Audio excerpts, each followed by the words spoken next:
Today, we're doing something a little different. We're going to dive deep into one single small business to unpack a huge idea about how pretty much everything works these days.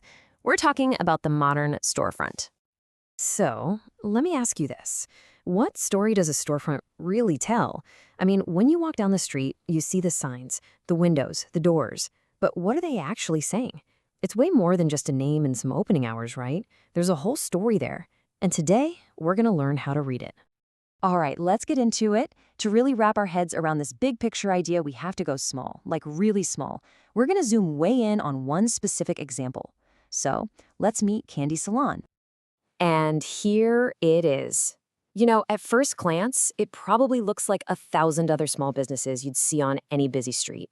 It's just there, tucked away on a corner in Hong Kong, just a normal part of the neighborhood's daily life.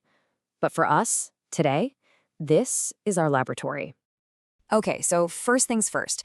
Before we can get into what this business is all about, we have to know, well, where it is. We've got to start with its actual physical footprint in the world. So let's get our bearings here. On the left, you can see the whole scene, right? The salon in its context. You've got the bus stop, people walking by, the apartment building right on top of it. Then, look over on the right. We're zooming all the way in, like we're walking right up to the front door, just like any customer would. And this isn't just some stock photo, you know? This is a real, actual place you could go find. The data here shows us it's at 45 Jordan Road in Hong Kong, smack dab on the corner of Wei Ching Street. That physical spot, that's the first piece of its identity. It's real, it's grounded, it's tangible. Okay, so we know where it is. The next obvious question is, what do they actually do here? And to figure that out, we've got to look at their menu. That list of services, well, that tells us pretty much everything we need to know about their whole business model. Now, this might just look like a simple price list, but trust me, it's so much more than that. It's basically the blueprint for the entire business. This one piece of paper tells us this incredibly rich story about who their customers are and what their strategy is. Let's start at the bottom. The cheapest thing on the menu? Shaving for 60 Hong Kong dollars. This is your quick, basic, no-frills service. It's the absolute entry point. But then, whoa, look at the other end of the spectrum. The most expensive thing they offer, this embroidery eyebrow service, can go up to 3,800 Hong Kong dollars. That is, what, more than 60 times the price of a shave? Their range here is just, it's huge. And that massive range, it tells you their whole strategy right there. It's like they're running two businesses at once.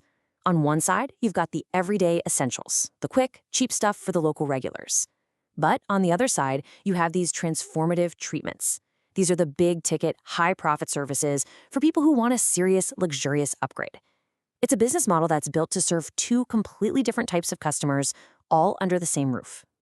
Okay, so we get it. We know where they are and we know what they sell. But how do they get those people in the door for the super expensive, transformative treatments? Well, that's where the other storefront comes into play. See, in today's world, the physical shop is only half the story. It's time to see how this salon looks online. Check this out. This line is straight from their Google business page.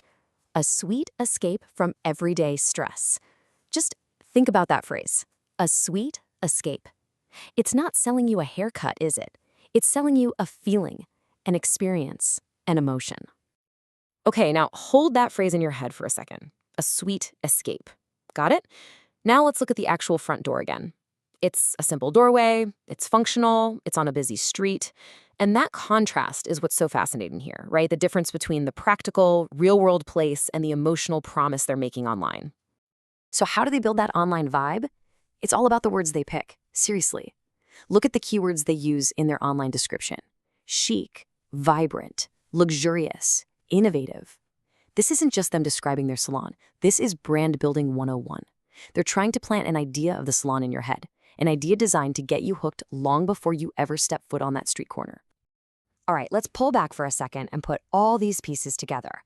We've looked at the physical side, we've looked at the digital side. Now let's see how they click together to create the real big picture.